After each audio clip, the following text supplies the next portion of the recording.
right, I'm going to get things started here. Looks like we've got a pretty decent crowd. Welcome everybody to the first panel in this. I think this is considered I don't know if this is it can't be the spring Bookathon. This must be the winter Bookathon because it's very far from spring where I am. I don't know about the rest of you, but I'm hoping that I don't crack in and out, but we've got some not great weather here. So if I freeze, someone just pick up the slack for a couple of minutes. I'll be back. This is Destination Sensation. So we're going to talk a little bit about sending characters to other places, whether it be on a plane or in a car or by foot or emotionally. We're going to touch on some setting questions, our panelists. So what we're going to do first is I am going to have each of you introduce yourselves, and then I want you to tell us a little bit about your current release. Give us a little synopsis, just a quick little couple of sentences of what it's about. Allie, why don't you go first?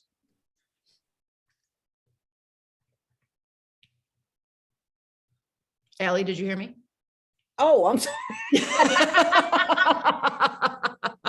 And so it begins. Right at me. I think she heard me.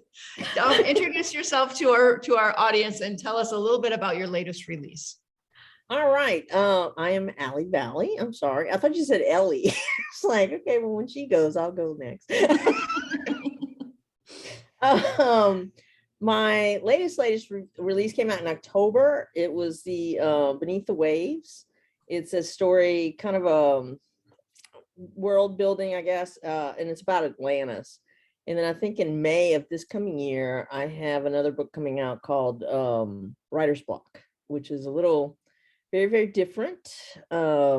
Vic described it as a creeper, but it's not that. It's it's two people who have a very unique relationship without really meeting. So that's all I'll say for now. All right, CJ, go ahead. My latest is The Edge of Tomorrow, or I always say that, The Edge of Yesterday. It's a movie, so that's why. The Edge of Yesterday, it's a what I call a soft sci-fi. It came out in November. It's about the future of the human race is not looking so good. Humans are living underground, so Easton Grey is sent back in time to remove certain people from the timeline to improve the future, and she ends up falling in love with one of the people she has to remove, and so she has to decide, is she going to be loyal to her future or her present? Oh, that's a conundrum. Yikes. Brey, you're next. Let's see. So it's Song of Serenity, and it's the first of the Memories Muses series, which is a 9-book series. And each book features one of the muses, the Greek muses, and it's light fantasy. I'll follow CJ's lead in that. Light fantasy with kind of heavy on the romance, but still with lots of gods running around eating chocolate and having neuroses. So, I mean, if you were a god, aren't you going to eat as much chocolate as you want to? Definitely, absolutely. 9 books. That is a heck of a series. Go you. Amazing. We'll see what happens. Kimberly Cooper Griffin. Hi, Kimberly Hi. Cooper Griffin. My latest release was in October, Can't Leave Love. It's probably the sweetest romance I've written so far. It's a small town romance based here in Colorado, loosely based on the Fort Collins area up in Colorado, if anybody knows that area. And it features some really loving dogs in it, which people seem to be vibing with, and I vibe with it, so that's awesome. And that's it in a nutshell. I mean, I guess I could say that there is there's a little bit of tension in it, but it's not because the two characters are having any problems. Gotcha. It's mostly about the world around them. So that's kind of the best way to describe this book.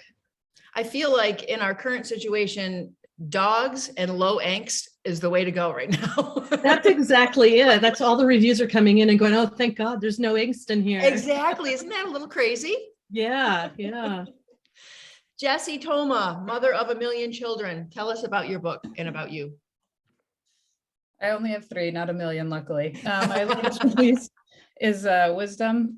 This is the third in the Serenity Prayer series, although each can be read as standalones. And this one follows a politician and her love interest who hates politicians. So there is a little bit of angst because there's some politics involved, but not too much. So you can still read it even if you don't like angst. Perfect. And for our audience, if you look in the chat bar on the right, we've got links to each of the books that our authors have just talked about. So, all right. So we're going to talk a little bit about destinations and also setting. So I want to know first of all, let's start with the obvious connotations here. What is the appeal for you as a writer of sending your character somewhere new, whether it's to space, like CJ has done, or to the future, or to Morocco or Atlantis, like Allie, keeping a small town like Kimberly, or building your own world like Brey Willows does, or Jesse, the world of politics. What is it that appeals to you to send your characters somewhere different? Anybody want to jump in? I don't want to just call on you guys, but I can if that works better for you. If you want to jump in, just go ahead. I'm wondering what the appeal is. What makes you sit down and go, you know what? I'm going to write a space opera today. So I find a lot of my books, because my new book is also, the main character has never been above ground. So she's discovering like so much that she's never experienced, like sunlight and regular things. And while I was writing it, I was like, why do I always do this? Why do I always make my characters have to experience everything new? Because then you have to explain everything. But in a way, it allows you so much more scope with your characters to put them in new situations where they haven't experienced it before. And it allows you to have fun, I think, more than if you just have them in everyday settings, which is actually easier to write, but sometimes less fun. Right. Okay, I like that. Allie, why Morocco? Why Atlantis?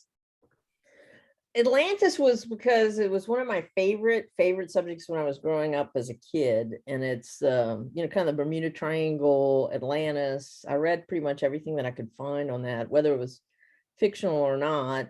But Morocco, one of the things that I love is, like, I don't have children, so my hobby is to travel.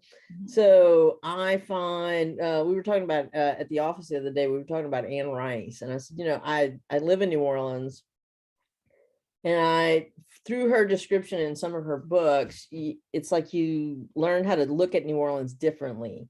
And that's one of the talents that I'd like to bring out in my books, because it's like, especially the ones that are set in New Orleans, it's almost like a character. I love the city.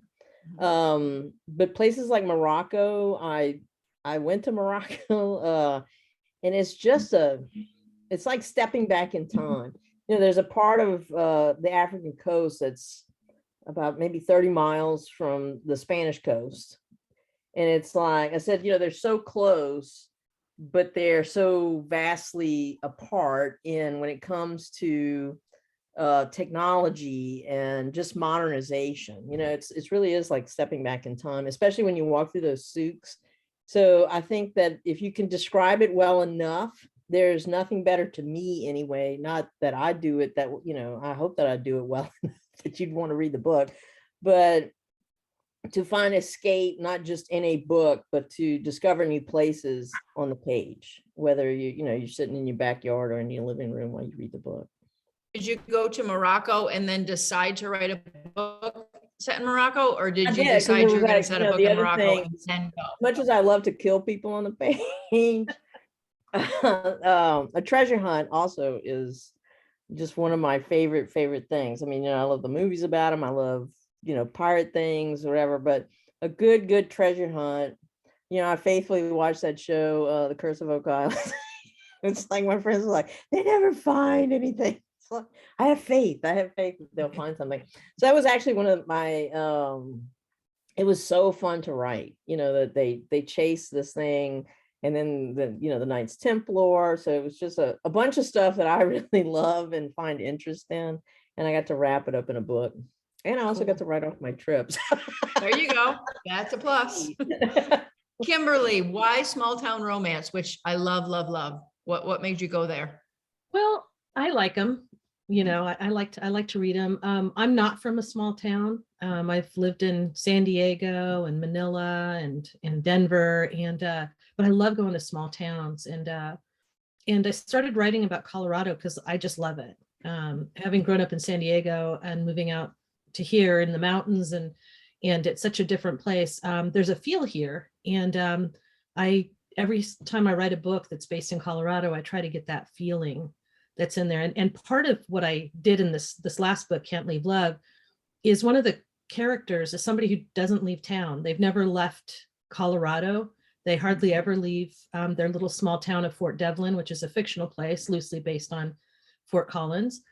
And she loves it so much that she doesn't want to leave, but she gets what she needs out of books because she's a teacher and she teaches writing.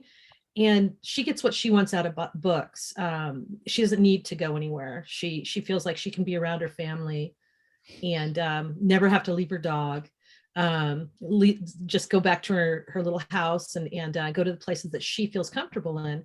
The other main character is just the opposite. From Chicago, has traveled everywhere, is always looking for something but never quite finding it. And when they land in Fort Devlin, they really do find what they were looking for, and they didn't know at all that's what they were looking for. So there's that I like to depict the comfort and a little bit of that travel lust in my books, because I feel it. And if you can get that feeling and bring that to life inside the books, it brings the characters even more it to life, and there's a connection there. And I think that's what I'm ultimately after. I get that. I totally get that. So Jesse, you have stuff set in the world of politics, but this one that you're talking about now is part of a series. And is that present day? Yes. Okay. So how do you choose that? And I'm curious how you decided to write a book set in the world of politics, because that's a very specific setting. Yeah, so this Serenity Prayer series is based on the Serenity Prayer. So each book sort of takes a piece of it. And so what I wanted to do with this was take, like, the first story was very personal. So it was about one woman's journey through recovery. And then it's sort of the next one expanded to kind of a community level. So it's talking about community policing. And then it expanded out to sort of policy and politics and how we as a society look at substance use and mental health issues. And so it sort of moved out with each book, which is how I ended up in politics, by default, sort of. And so the setting sort of evolve from there for each book. But I think in general, when I'm looking at settings, I like to toss my characters, whether it's on the moon, whether it's across the world, whether it's just in a different neighborhood from where they're used to. I like to make them a little bit uncomfortable, because I think that really allows for character growth. I think it allows for them to learn some things about themselves, for the reader to learn some things about them. And so even if they never leave the town where the book is set, I like to toss them in a neighborhood that they don't spend a lot of time in, or with groups of people that they have not interacted with, or maybe I'll toss them across the world and they'll learn a lot about themselves in that way. But I definitely like to use setting and the area that they interact with to make the characters a little bit uncomfortable to move the story forward. Very cool. And Brey, you do a little bit of, like, you do world building, but it's also kind of like recognizable. But so I don't think I could world build. All of you who write spec fic and sci-fi and even present day stuff, but in your own settings, I'm amazed by that. So what is that like to have, like, you're God pretty much? Right? Maybe that's why I write about them. To do whatever you want. You can create, writing about gods. So tell me a little bit about that. How does that feel? And how does that feel when you're writing it? I love creating things. I mean, I write a lot of urban fantasy, so it's very much the recognizable world. Like Ali, I travel a lot. And that really fuels my imagination and gives me so much material to play with. In Song of Serenity, it takes place in Scotland. And being able to go to Scotland and walk around the area that I'm writing about, and it just gives it such a deeper feel, and can really bring the reader into the moment. I had somebody from Scotland write to me to say that she's Scottish, and it felt like she was right where she knew she should be. So yes, I got it right. So I like taking the world around us that's kind of, like you say, recognizable, but then finding the magic in it and inserting this world that maybe is just beyond your periphery. And if you can just catch it, you'll see this whole world of stuff going on. Like, you know, nymphs playing in a waterfall. If you just had that second to see it, there they are. And I like, especially in this kind of time of weird chaos, I love the idea that magic is all around us, and we just need to be able to find it. I love that. Oh my goodness, I love that. All right, so when you're crafting the idea of a new novel and you have figured out, okay, here's what the setting is going to be like, where does that fall in the order of things? Do you have your characters first and then you figure out where you're going to put them? Do you have the setting first and then you create characters to fill that? My stuff is all in the same made up town. So I don't have the scope that you guys have. So I'm interested in knowing, you know, CJ, when you're writing your space opera, I'm assuming it's all of that stuff is first and then you plug the characters in, or do you have your characters first and then you build your world around that? For that one, I had my characters first. Okay. But, for instance, What about this one? The Edge of Yesterday, I actually had the place first because this book went through so many different evolutions of what it was going to be about. Because originally it was about a pandemic, and then the pandemic hit, and I was like, well, I can't write about that because it's too depressing. So it was always going to be a small town in BC. So, and then from there, the story. And I knew it was going to be time travel, and that's it. That's what I started with. And from there, everything just sort of bloomed. Okay. All right. Kimberly, what about you? Do you have the town? Even I know you said that it was a fictional town, but loosely based on a real town. Do you have that first and then you put your characters in, or did you have the idea for your characters and the conflict and all of that first? Can't Leave Love came to me in a different way than most of my other books. It came to me, the relationship I wanted I wanted the idea of a person who wants to be in one place and never wants to leave, meeting someone who doesn't think they're ever going to settle down, kind of thing. And that's what it kind of built itself around on Can't Leave Love. And it made sense to be in Colorado just because of, like I said, there's a sense of feel here in Colorado that a lot of people get, where even when you're in Denver, you get a kind of a small town vibe about it, but you're not culturally removed from things, you know.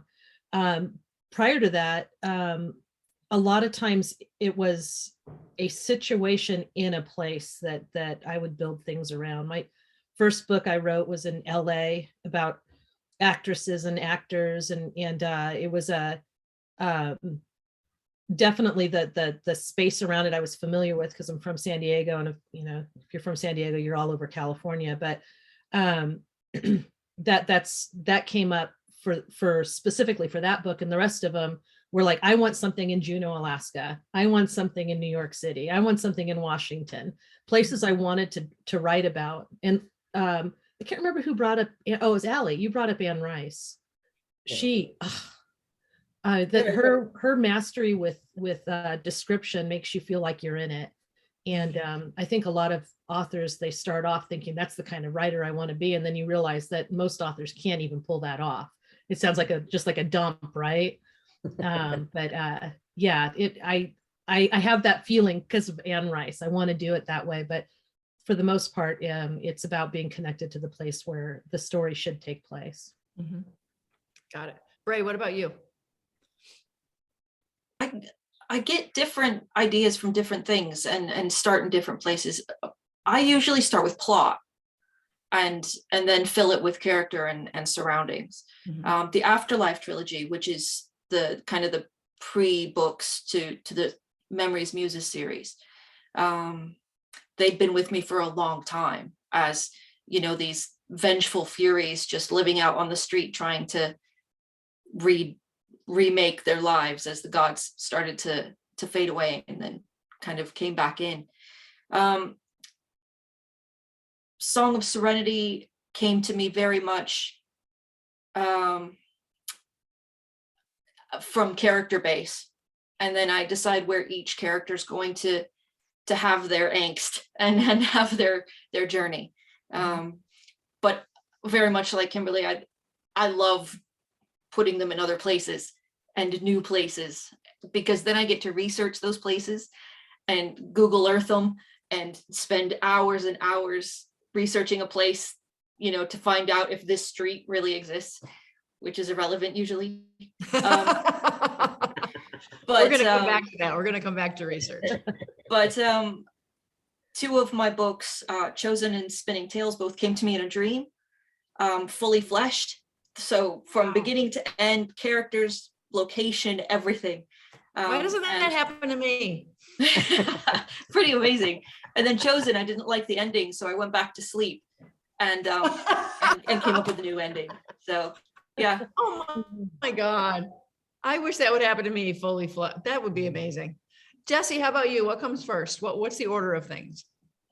It really depends. Usually it's character and plot, but with quite a few, I think setting is pretty integral to plot. With the Serenity series, I purposely didn't give a lot of indicators where they took place, because I didn't want the books to take place in a specific place where somebody could say, that's a problem in that town. It has nothing to do with where I live. Mhm. Because I wanted people to be able to identify, that could be my city, my town. I have something very similar to what's being described there where I live. And so it could be more of a universally applied setting.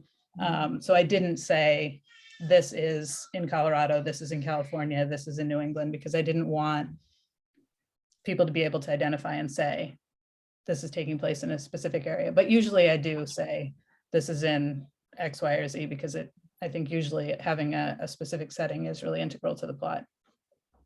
Okay, that makes sense to me. And Allie, what about you? What's the order of things for you? Usually I find I don't really plan anything. Big Probably's going, yeah, I know. I could totally attest to that. No, usually I find that the characters, because are the situation, like the plot of what I'm gonna put them. And then after that, it depends on the plot line, because in kind of like the treasure hunt story, I can't, Woman to Treasure, it couldn't all take place in New Orleans. I mean, in the Devil series, it does take, for the most part, most of it takes place in New Orleans. But it just, the characters come first, and then the plot, well, really the plot, and then characters, you kind of fit the two characters into that plot.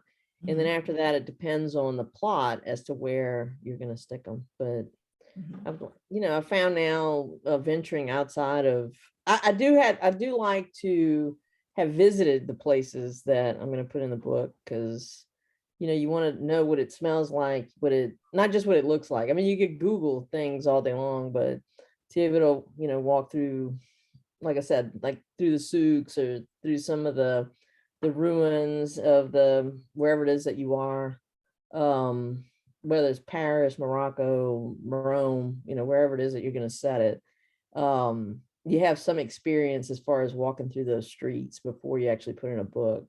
Because sometimes I haven't, in a Bold Strokes book, I haven't had that experience, but in some cases you do read something and it's like, this is like a Google dump. Like, okay, yeah, I could have looked this up myself. You just and that brings us to another question, which was also in the chat bar, and I have on my list. And Brey, I'm going to go to you first because you touched on it.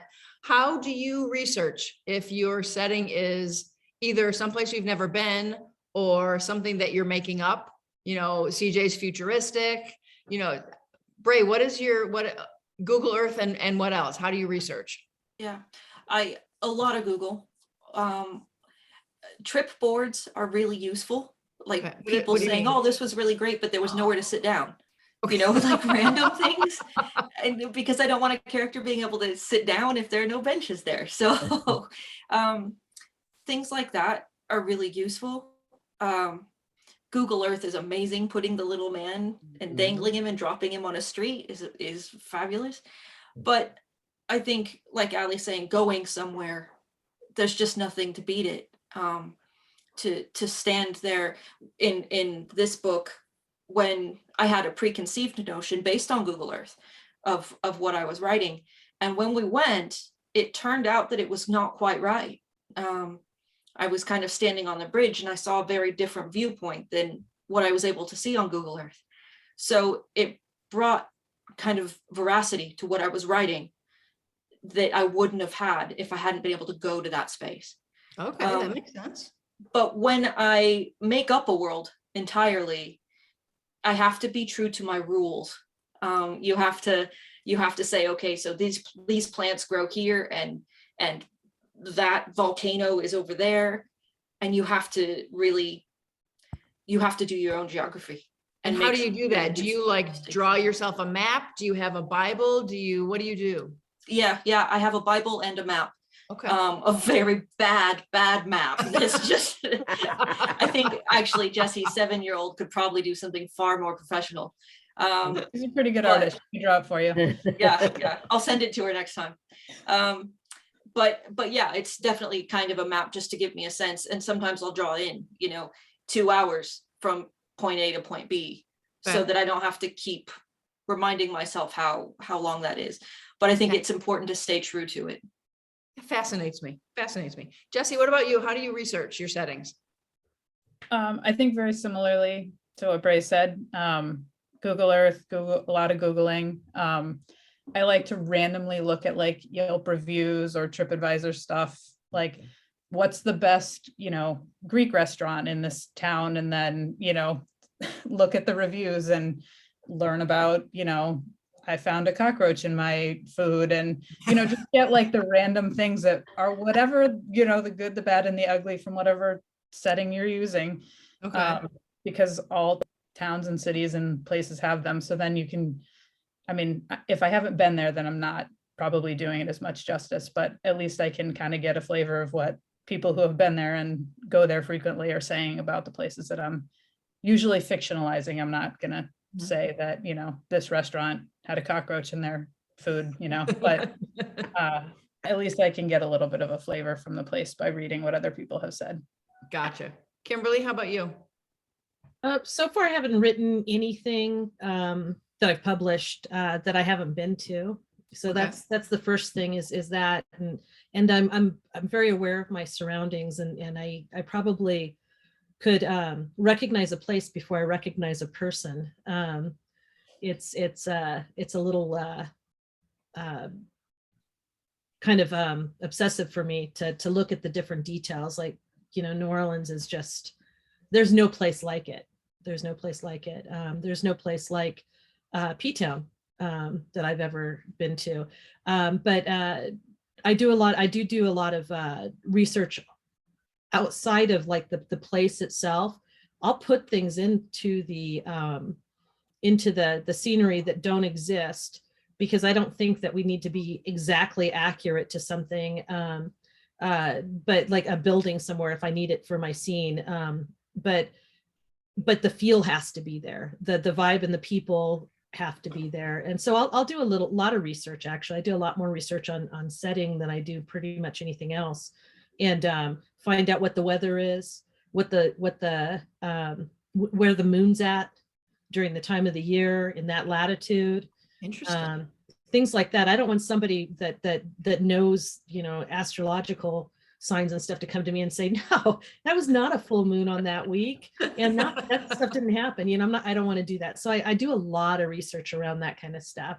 And about the crops. I think agriculture will say a lot about something. And I'm, like I said, I'm not from a small town, but for some reason, if you know what grows as far as the food around there, you kind of get an idea of the people's habits and who they are and what they think is valuable in life and stuff. So I do a lot of that kind of stuff down to the base thing. But when it comes down to like structures and streets and stuff, I take a lot of liberties on that. It always says in the beginning of the book, places are, not intended to be real. So Yeah. there you go. CJ, how do you research the future? I make it up. You do stocks. So then how do you decide that? How do you say, here's, I don't know how far in the future your book is set, but here's how I think it's going to be. Like, those are big decisions. How do you decide those things? It's in my mind. I can picture what it looks like where the city, like where they live. And it is hard because this is underground, everything's different. So I did some research and I actually screwed up some temperature settings, and I had some, the proofreader came back and she's like, well, I don't think they live this far down because they burn to death. So let's change this. And I thought I researched that. I was meticulous about that. And it's definitely harder. I find it easier to do real places like An Intimate Deception. I spent a good afternoon on Google Street walking around the Loop in downtown Chicago for a chapter that never ended up making it into the book. Doesn't that figure? Yeah, but I know what it looks like.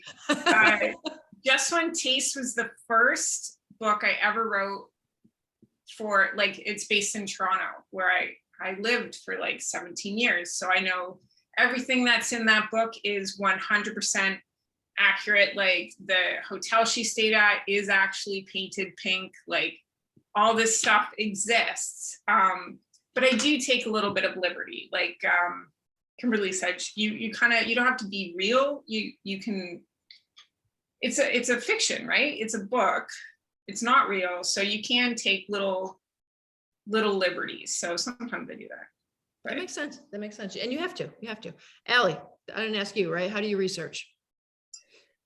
When you're not setting something in New Orleans, which like the back of your hand. What about the other places? No. I mean, even in New Orleans, I do, it's fun research, like get to go out to eat and, go and visit different places. If you ever come to New Orleans, ask me, I'm a great tour guide. I love to do that. But take, for example, Atlantis. That one was mostly my imagination. I guess the thing that I needed more expansion on is I had a wedding in there and I just said wedding dress, and the editor was like, whoa.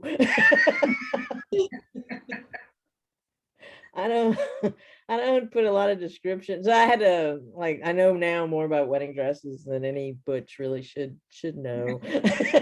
Not losing my that I had to put some description in there, but for that one, I guess you can kind of fly by the seat of your pants as far as what but when I was doing the story about being shot down in North Korea, that one I did have to kind of Google Earth, and there's not a lot of Google Earth happening in North Korea, believe me. It's just kind of like really aerial shots. And I looked at it. They don't let you get any closer. Yeah, really. No, I looked at it the way I look at Cuba, and I am Cuban. I left when I was 5, and I got to go back at 15, and they are, we stayed with our family, and I stayed with my dad's parents, and I went to take a shower, and they handed me a bucket and a cup, and it's like, thank you. What is this for? And it's like, okay, the water doesn't work because there's no like supplies to fix it. So that is kind of what communism is that there's a whole lot of disrepair. So that's kind of looking at, they're cutting cane by hand. So I'm thinking North Korea is even more, backward in that sense than Cuba is. So I took it from there. But it is, in that case, you do kind of Google and try to read as much as you can about it, do Google Earth and look, like you said, walk the streets. And then try your best not to sound like you're writing a term paper as far as when you go to regurgitate it back onto the page, which, you know, I would never be allowed to do that, but give it a shot every once in a while. No, just kidding. So in this case, it's like, no, because you're right. I mean, for people who completely build a new world, it's like I have trouble living in the world I'm in right now, that I don't have that kind of time.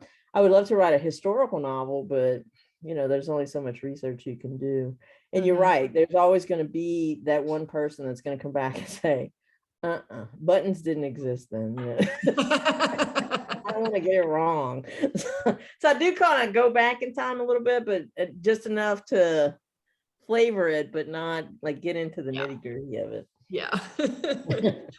Okay, so Jesse, what are the pros and cons to writing a real setting versus an imagined setting? Well, writing an imagined setting, I'm doing it right now, and it's really hard. Like really hard. I have so much respect for you guys who do it all the time. I don't know how you do it. So it's taken me a very long time. I think it's really fun. I'm learning. Because you can, I mean, it's just from your imagination. So it's like, you know, it's like being a little kid again, and you just make up all the rules.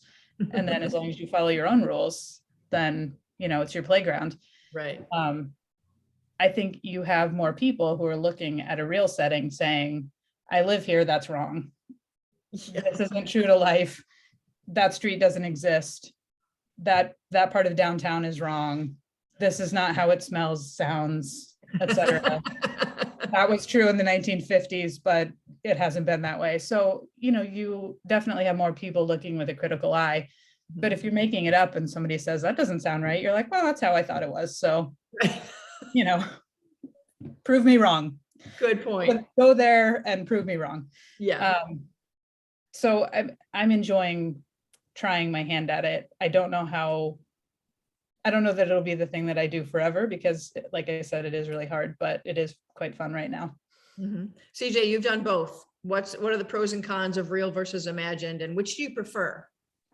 Oh God. I prefer real life.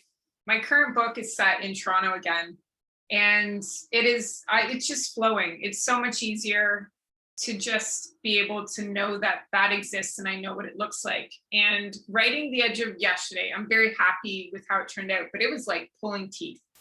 Every day I sat down to write, and it was like so hard to get through. And I think part of that was because so much of it was from my head, whereas the sci-fis, they were so much easier because there's so much space opera out there. There's like Star Wars, Star Trek, so much sci-fi, and you can just sort of pull what you like from each of those and kind of make it your own.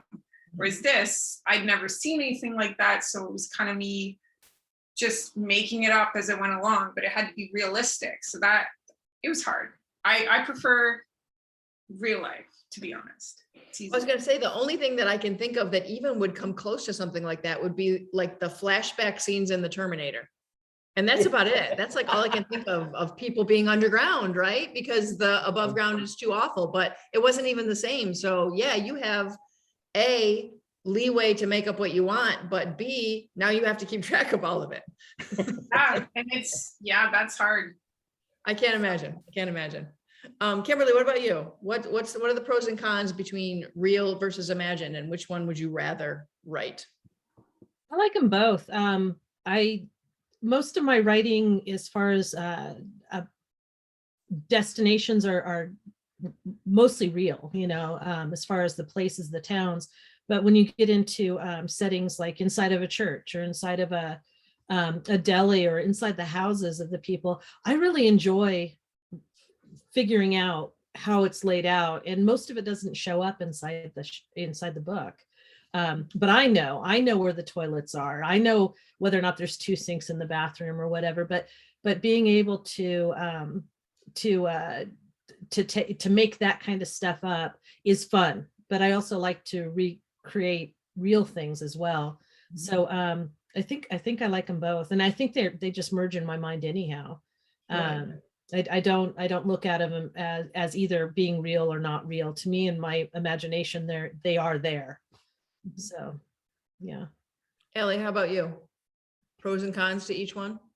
Yeah, there is, I guess in the books that are set in New Orleans, it's kind of both rolled into one. Like every restaurant that the characters go to eat at, every place they visit, they do exist. They just don't, I changed the names to protect the innocent. So so like in if you look in the Call series, the Blanchards do own, there's the Brennan family in New Orleans. They're like the mafia of restaurants, and they own like the best restaurants, not just in New Orleans, like in the country. And it's it's very true that there is no place like New Orleans.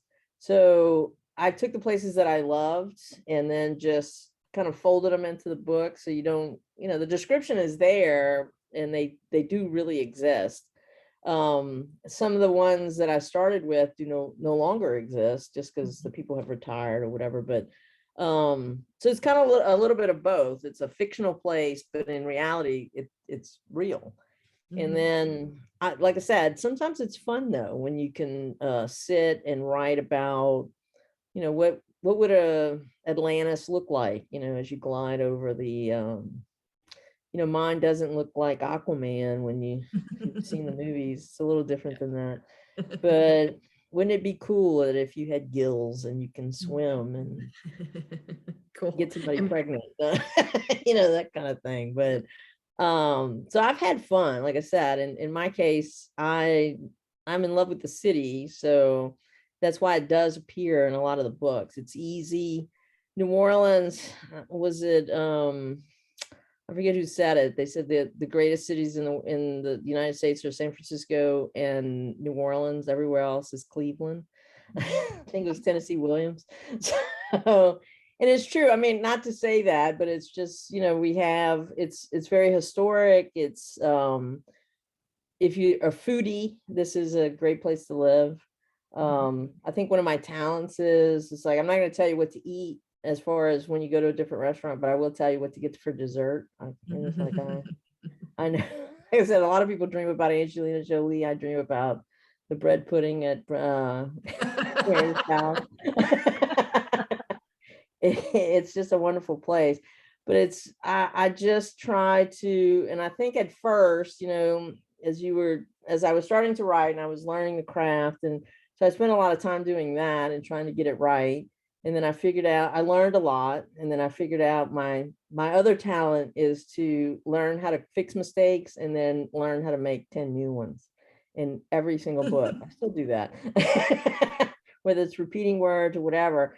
But now I find, I'm 30 something books in that you can have fun. Writing should be fun. It shouldn't be a chore, whether or not, sometimes like the one that I'm finishing now is a sequel to the domestic violence thing, and being in a domestic violence shelter now for work, just because I'm displaced.